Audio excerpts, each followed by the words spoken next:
Good morning and happy Earth Day to everyone here. I'm studying in SNS Academy in 6th grade. And as today is Earth Day, we should definitely acknowledge it by doing something good to the earth. We can either plant a new tree or we can pick up litter or do anything else. We should protect our earth every day, not only today. We can reduce pollution in India by using public transporters such as buses. We can also install devices in our cars that convert the harmful gases into inharmful ones that don't pollute the environment.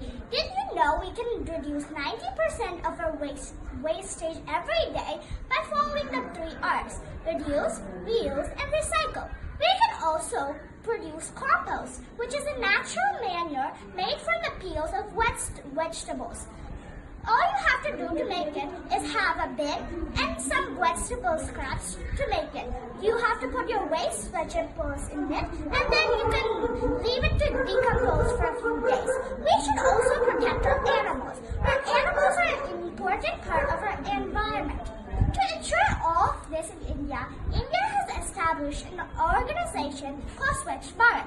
India is making our planet a greener and cleaner place to live every day. And you can help too.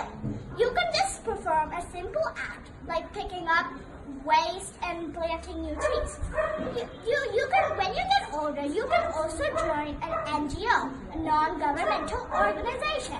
So, anyway, as today is Earth Day, happy Earth Day, and protect your environment to be a greener and cleaner place. Thank you.